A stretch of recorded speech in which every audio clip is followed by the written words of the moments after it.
따라해 보겠습니다. 미완성 상태에서도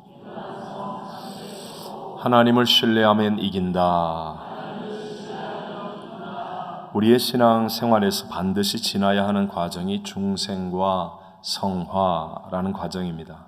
즉 내가 구원을 받는 것과 그리고 변화되고 성장하는 그 과정이라고 말할 수 있습니다. 예수를 믿지 않던 사람이 회심을 하여서 예수를 구세주로 영접하고 그래서 다시 태어나는 것을 중생이라고 합니다. 죄로 인해서 죽은 영혼이 부활하신 예수와 연합하여 다시 산 영이 되는 것입니다.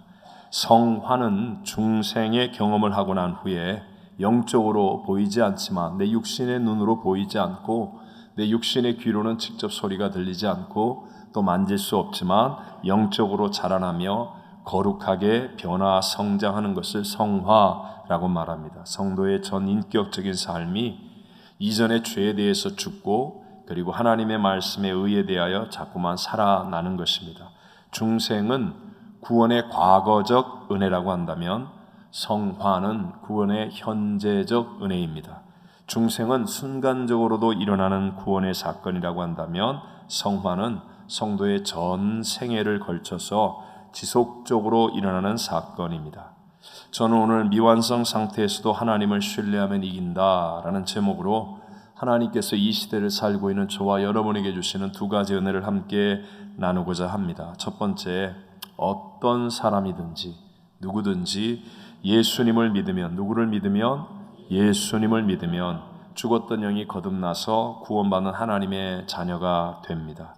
자, 우리들이 이미 알고 있는 신앙의 기본적인 이야기들 한번 다시 확인해 보겠습니다. 우리 인간은 누구의 형상과 모양대로? 하나님의 형상과 모양대로 지음받은, 즉 영을 가지고 있는 영생하는 존재입니다. 그런데 첫사람 아담과 하와가 하나님의 말씀을 불순종함으로 범죄하죠.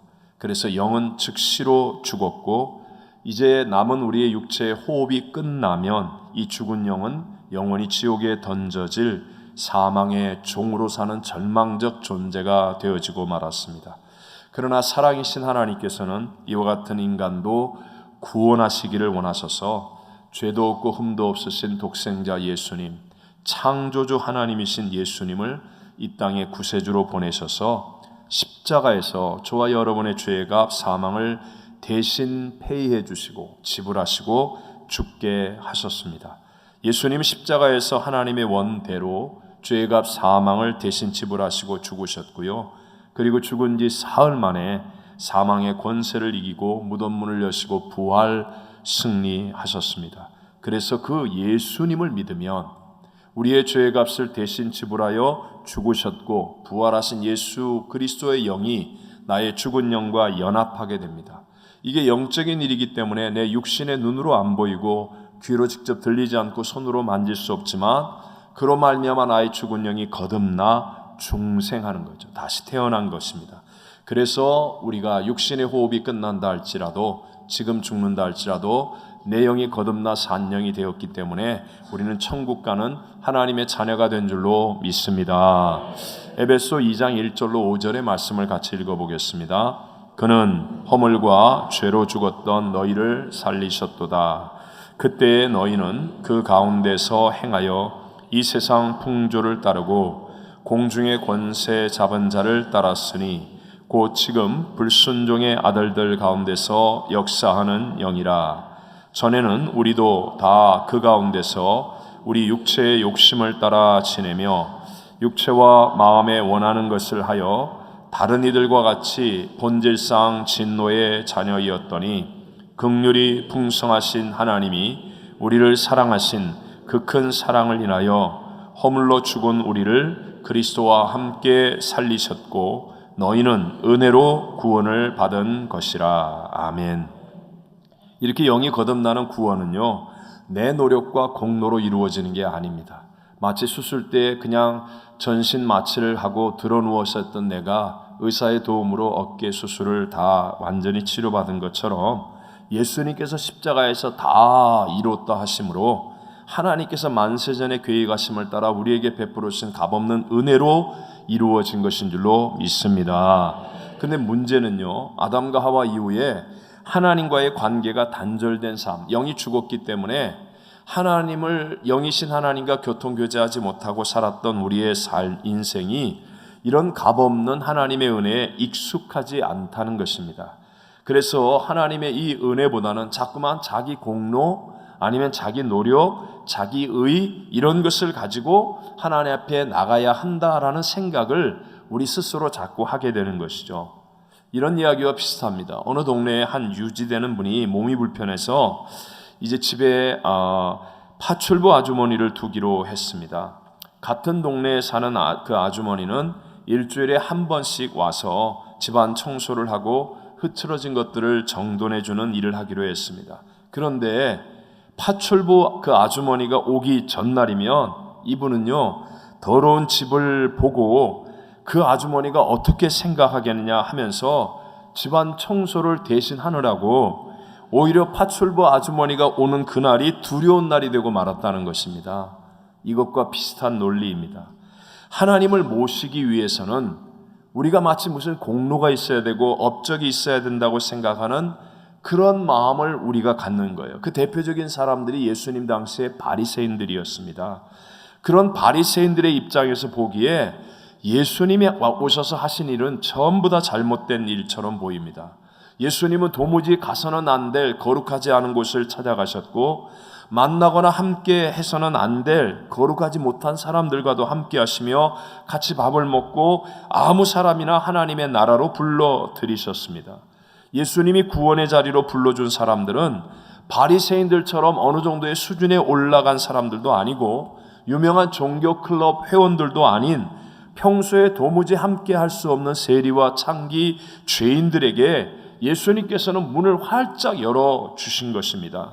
우리 함께 성경 마태복음 9장 11절로 13절을 읽어보겠습니다. 바리새인들이 보고 그의 제자들에게 이르되 어찌하여 너희 선생은 세리와 죄인들과 함께 잡수시느냐? 예수께서 들으시고 이르시되 건강한 자에게는 의사가 쓸데없고 병든 자에게라야 쓸데있느니라. 너희는 가서 내가 긍휼을 원하고 제사를 원하지 아니하노라 하신 뜻이 무엇인지 배우라. 나는 의인을 부르러 온 것이 아니요 죄인을 부르러 왔노라 하시니라. 아멘. 이것이 세상 가운데 우리가 감히 체험할 수 없는 하나님의 은혜인 줄로 믿습니다. 그런데 지금까지도 이런 무조건적인 하나님의 은혜를 믿지 못하는 사람들이 교회 안에 많이 있다는 것이죠. 마이클 야코넬리라는 분이 쓴 B급 인생을 찾아오신 하나님이라는 책이 있습니다. 제가 참 울면서 읽었던 책 중에 하나인데요. 이 책에 나오는 이야기입니다. 잘 나가는 사업체를 운영하던 유능한 젊은이가 하나님의 큰 은혜를 받았습니다. 그 은혜 안에서 자신의 진정한 사명이 무엇인가를 기도하다가 사명을 발견하고 그 도시에 있는 아무도 돌보지 않은 조직 폭력배들을 구원하기 위한 사역에 헌신하기로 했습니다. 여러분, 이거 좋은 일이에요, 나쁜 일이에요? 정말 가치 있고 보람된 아름다운 일이죠. 그러던 중에 조직 폭력배 중에 몇 사람을 교회 모임에 참석할 수 있도록 사랑을 베풀고 설득하고 거기까지 왔습니다. 어느 날 밤 그 조직 폭력배들과 함께 예배드리고 말씀을 나누는 중에 마태복음 6장 33절 너희는 먼저 그의 나라와 그의 일을 구하라 라는 말씀을 나누면서 예수님의 제자가 되고 싶다면 그 어떤 것도 예수님보다 더 소중하게 여겨서는 안 된다라는 말을 하자 그 말을 듣고 있던 조직 폭력배 중에 한 사람이 난폭하게 막 손을 흔들면서 소리를 질렀습니다. 아니, 예수님 제자가 되기는 게 그렇게 어렵단 말입니까? 그러면서 뭔가를 표시한다고 하다가 팔꿈치로 교회 유리창을 쳐서 깨트렸습니다. 하지만 중요한 건 그러면서도 그들은 하나님의 말씀에 귀를 기울이고 있었다는 것입니다. 그리고 한 걸음 한 걸음 주님께로 그들은 다가오고 있었습니다. 근데 문제는 교회였습니다. 유리창을 갈아 끼우는데 $26가 들었다는 사실에 교인들이 화를 내면서 그들을 위한 사역을 더 이상 교회에서 하지 못하도록 했다는 것입니다. 그 교회 리더들은 복음을 전하면서 영혼을 구원하는 이 하나님의 은혜를 전하는 일보다는 자신들이 지켜온 편안함, 그 편안함이 깨어지는 것이 싫고 그 편안함을 유지하는 일에만 더 큰 관심을 가지고 있었기 때문이었습니다. 여러분, 신약 성경을 보면 예수님의 은혜를 누린 사람들은 다 수준 있고 점잖은 사람들이 아니었었습니다.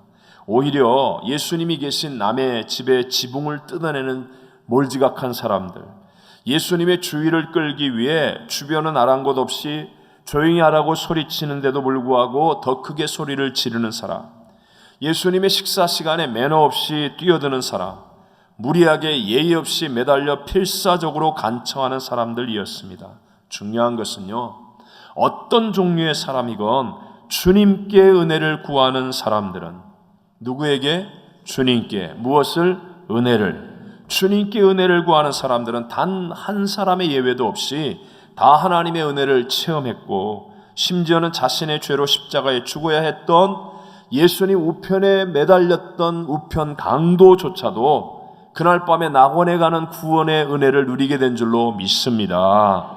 이 값없는 은혜를 체험한 사람만이 그 다음에 인생이 변화되어지고 이 은혜의 복음을 증거하는 일이 얼마나 소중한 것인가를 아는 사람이 되어지고 이 은혜의 복음 속에서 진정한 성화의 삶을 살아갈 수 있게 되는 것입니다. 그럼 두 번째, 구원을 받은 하나님의 자녀가 되었다면, 그렇다면 우리는 깨어있는 영적인 삶을 살아야 한다는 것입니다. 깨어있는 어떤 삶을 살라고요? 영적인 삶, 영적인 삶. 여러분, 우리가 말하는 신앙생활은요, 현재적인 구원, 즉 그리스도의 형상을 본받아서 성화를 이루어가는 것이 오늘 지금 우리가 하고 있는 신앙생활이라고도 말할 수 있습니다. 오늘 우리가 읽었던 본문 가운데 1절 말씀만 같이 읽어봅니다. 이러므로 우리에게 구름같이 둘러싼 허다한 증인들이 있으니 모든 무거운 것과 얽매이기 쉬운 죄를 벗어버리고 인내로서 우리 앞에 당한 경주를 하며. 수많은 증인들을 두고 우리가 신앙생활을 어떻게 해야 되느냐? 성화의 삶을 우리 앞에 당한 경주를 하라라고 말씀하고 있습니다. 여기 경주로 쓰인 헬라어 아곤이라는 말은 투쟁, 싸움이라는 뜻을 가지고 있고요. 경주를 하라고 할 때 단어는 트레코라는 헬라어는 아주 힘써서 진력을 다해 나아간다라는 뜻을 가지고 있습니다. 그러니까 내가 정말 값없는 하나님의 이 어마어마한 은혜로 구원을 받은 사람이라면 그 다음에 설렁설렁 쉽게 살아가는 게 아니고요. 그 어마어마한 은혜의 가치를 깨닫고 힘써 최선을 다해 노력해야 하는 것이 은혜로 구원받은 자의 삶이라는 것을 믿으시기 바랍니다. 올바르게 철저하게 수고와 눈물을 아끼지 아니하고 3절 전반절에 이렇게 얘기하잖아요. 너희가 피곤하여 낙심하지 않기 위하여 이렇게 말하잖아요. 즉 우리가 신앙생활하는 건요, 진짜 피곤할 수 있고 그래서 낙심하여 포기할 수 있을 만큼 힘든 것이 신앙생활이라는 거예요. 신앙의 영웅이었던 엘리야, 우리와 성정이 같은데도 기도로 3년 동안 하늘의 문을 닫고 하늘의 문을 열고 불의 응답을 내리고 물의 응답을 내렸던 그 엘리야도 신앙 경주하면서 낙심하여 피곤하여서 로뎀나무 아래서 죽기를 구할 정도까지도 되었었습니다. 그러니까 우리들도 그냥 편하게 가는 게 신앙생활이 아니라는 거였어요. 이렇게 가면 우리 하늘나라 가서 삐뚤어 삽니다. 삐뚤어. 잘못된 인생 되어집니다. 그럼 어떻게 하면 우리가 이 피할 수 없는 신앙 경주에서 이기는 자가 될 수 있겠습니까? 하나님 분명하게 그 길을 제시하셨습니다. 2절을 같이 읽어보겠습니다. 2절입니다. 믿음의 주여 또 온전하게 하신 이인 예수를 바라보자. 그는 그 앞에 있는 기쁨을 위하여 십자가를 참으사 부끄러움을 개의치 아니하시더니 하나님 보좌 우편에 앉으셨느니라. 아멘. 한마디로 얘기하면 예수를 바라보고 달려가는 것. 예수를 바라보자, 예수를 바라보자. 여기서 바라보자는 헬라어는 아포라오라는 말인데요, 시선을 고정시키는 겁니다. 시선을 절대로 돌이키지 않고 예수 바라보고 하루 종일 사는 거예요. 예수 바라보고 일하는 거예요. 예수 바라보고 예수 생각하고 밥을 먹는 거예요. 예수 바라보고 예수 생각하고 사람을 만나는 거예요. 극장을 가더라도 예수 바라보고 예수 생각하고 앉아 있어야 되는 거예요. 어디에 있든지 무엇을 하든지 예수를 바라보고 예수를 생각하고 예수님께 시선을 고정시키는 것입니다. 무엇을 하든지 예수님을 우선순위에 놓고 생각하는 것, 다른 것들을 안 하거나 다른 것을 무시한다는 뜻이 아니라 먼저 예수님을 사랑하고 신뢰하며 나머지는요, 그 예수님 바라보는 그 안에서 다 누릴 수 있게 되는 것. 여러분, 이런 자리에 있게 되시기를 바랍니다. 어거스틴이 어느 날 꿈을 꾸었습니다. 꿈에 천국문에 이르렀는데 문지기가 당신 누구요? 라고 말하는 거예요. 그래서 어거스틴이 그 나름대로 갖고 있는 지식을 가지고 나는 예수 믿는 사람입니다 대답하니까 문지기가 말합니다. 내가 보니 당신은 예수 믿는 사람이 아니요, 당신 머릿속에는 예수님 말씀은 별로 없고 온통 철학자의 지식으로 가득 차 있어. 당신은 철학자일지는 모르지만 예수 믿는 사람은 아니요. 그 말을 듣고 깜짝 놀라서 꿈에서 깨었다는 거예요. 그 이후로 어거스틴이 하나님 앞에 기도하며 굳게 결심했습니다. 그렇다, 나는 예수 믿는 사람이다. 이제는 예수 믿는 사람답게 그리스도를 바라보고 그리스도의 생각 속에 살아가겠다. 그래서 이 어거스틴이 탕자에서 성자가 된 것입니다. 그의 삶은 더 깊은 은혜로 성화되었고요, 더 많은 것을 포용하고 더 많은 것을 가르치고 더 많은 사람들을 유익하게 만드는 삶을 살 수 있었다는 겁니다. 여러분과 제가 지금 아직 미완성 상태라도 전혀 상관이 없습니다. 우리가 아직 분주하고 바쁘고 세상 일이 많다고요? 괜찮습니다. 중요한 것은 저와 여러분이 주님을 얼마나 깊이 바라보느냐에 있는 것이지, 내가 지금 무엇을 하고 있느냐, 어디에 있느냐가 중요한 게 아니라는 것이에요. 예수님께 시선이 고정되어 있으면 내가 비록 다른 곳에 있다 할지라도, 내가 비록 지금 하나님이 보실 때 오해할 만한 그런 자리에 있다 할지라도, 예수님처럼 세리와 창기와 죄인들과 같이 먹고 마시고 있다 할지라도 주님께 시선을 똑바로 두고 있는 사람은요, 반드시 하나님께서 거룩한 자의 자리로 인도하시고 그 사람을 통하여 더 많은 사람들을 변화시키는 영광을 나타내게 될 줄로 믿습니다. 혹시 여러분들 가운데 교회를 내가 오래 다녔는데, 신앙생활 했는데, 직분도 있는데, 예수님에 대해서 잘 아는 것 같은데, 근데 정직하게 나 자신에 대해서 만족할 만한 변화와 성화의 역사가 안 일어나고 있다고 생각하는 분이 계십니까? 꼭 확인해 보셔야 될 내용입니다. 제가 하나님께 미국에 와서 가장 크게 받은 하나님의 음성이 Knowing about God이라는 거예요. 네? 저에게 외치라고 말한 것이, 이 미국이 knowing God이 아니라 knowing about God, 하나님을 찾는 게 아니라 하나님에 대해서예요. 신학생이 기도 안 하고 성경 안 읽고 교수가 쓴 책만 공부하는 거예요. 이게 다 knowing about God이에요. 하나님이 제게 가장 크게 말씀하신 것, 이 knowing about God을 knowing God으로 바꿔야 된다.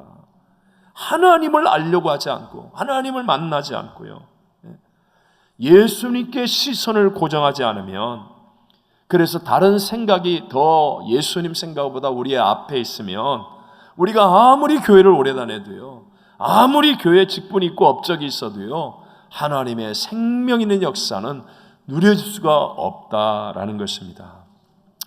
제가 초등학교 때 그 한 동네에 살던 친구라고 할까요? 그 분 생각이 났어요. 이분은 용돈만 생기면, 그 참 어려운, 초등학교 때 어려운 돈 아닙니까? 그 어려운 돈이 생기면 문방구로 달려가서 진짜 돈을 주고 가짜 돈을 사는 거예요. 네?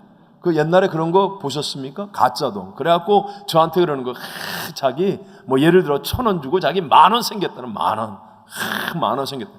그걸 집에다 쌓아두는 거예요. 자기 돈 많다는 거예요. 자, 중학교에 들어가면서 헤어졌습니다. 그러나서 어느 날 오래간만에 만났어요. 제가 갑자기 그 생각이 나서 궁금해서 물었습니다. 야, 너 그 많은 돈 어쨌냐? 그랬더니 다 태워버렸대요. 열받아서 다 태워버렸대요. 네?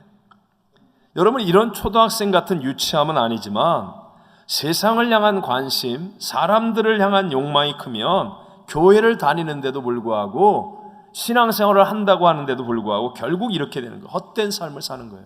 교회 와서 하나님을 만나고 주님을 만나야 이게 진짜인데, 진짜를 가지고 가짜로 사는 거예요. 진짜를 주고 가짜로 사는 거예요. 쓸데없는 엉뚱한데.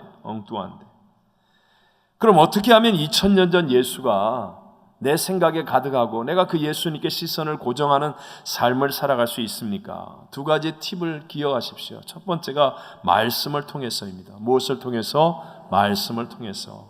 요한복음 5장 39절만 읽어보겠습니다.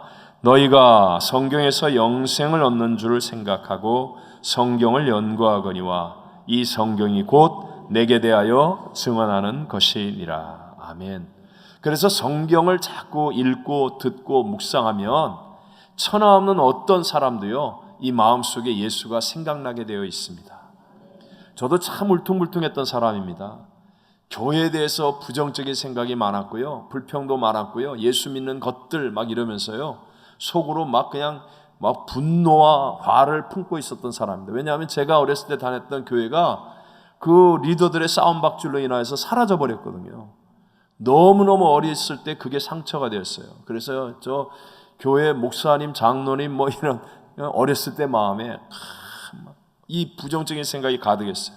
그러니까 어설프게 이러니까요, 제가 참 하나님 앞에 와서 은혜를 받기가 어려웠어요. 근데 하나님이 제게 성경을 읽게 하셨어요. 성경을 읽으면서 성경이 너무 좋은 거예요. 너무 좋은 거예요.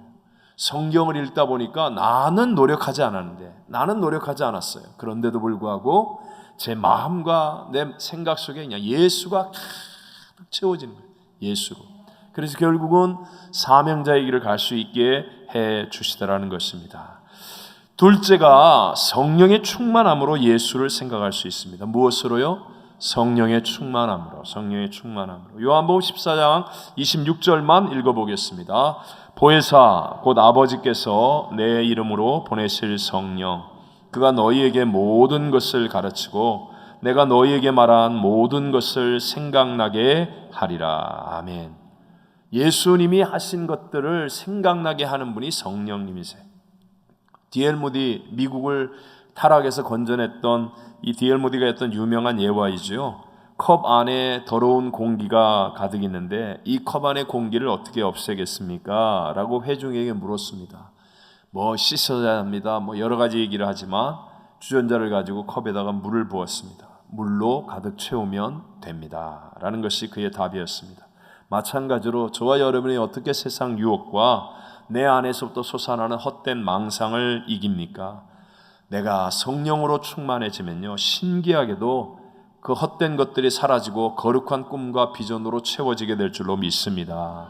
성령으로 충만하면 정말 환경은 바뀌지 않는데 희한하게도 돈 걱정이 없어지는 거예요. 성령으로 충만하면 희한하게도 문제는 그대로 있는데 내일 염려가 없어지는 거예요. 성령으로 충만하면 이런저런 두려움, 원수, 대적 희한하게도 그대로 있는데도 불구하고 내 안에 두려움이 없어지고요, 감격과 기쁨이 넘쳐나는 거예요. 예수 생각이 가득 채워지는 거예요. 그래서 올바른 믿음의 경주를 하게 되는 줄로 믿습니다. 좀 조심스러운 예이지만 이해를 위해서요, 여러분 한번 요즘 이렇게 LA 홈리스 하시는 분들이 많잖아요. 자, 부자와 홈리스가 같이 길을 걸어갑니다. 어떻게 뭐 우연히 같이 길을 걸어간다고 해보십시오. 누가 더 가지고 다니는 물건의 분량이 많겠습니까? 네? 부자와 홈리스. 네? 얼른 이해가 안 되십니까? 부자와 홈리스가 우연히 길을 같이 걸어가는데 보면 홈리스가 훨씬 더 갖고 다니는 물건이 많습니다. 홈리스는 일반인이 볼 때도 쓸데없는 것들을 다 가지고 다녀야 되잖아요. 근데 부자는요, 은행이나 집에 든든하게 다 있기 때문에요, 아무것도 안 가지고 있어도 기가 안 죽어요. 자신감이 넘쳐나는 거예요. 성령 충만이 뭔지 아십니까? 내 안에 성령으로 충만하잖아요. 그러면요, 내 안에 계신 예수, 하늘의 모든 것들을 내게 약속하신 예수가 믿어지는 거예요. 그러니까 남들이 볼 때는 아무것도 안 가지고 있는데 자신감과 확신이 있는 거예요. 하나님은 문제보다, 하나님은 대적보다, 하나님은 하실 수. 그래서 신앙생활은요, 죄와 문제와 싸우는 게 아닙니다. 신앙생활은 죄와 문제와 싸우는 게 아니라 성령으로 충만해지는 것입니다. 성령님과 동행하는 것입니다. 네? 내 안에 있는 죄를 이기려고 하면 못 이깁니다.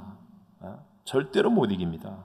또 대적을 내가 없애고 내가 저 사람을 고치고 내가 저 사람을 변화시키고 그러면요 저는요 곧 화병에 죽습니다.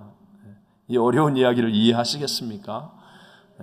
안 됩니다. 그런데 내가 성령으로 충만하면 정말 놀랍습니다.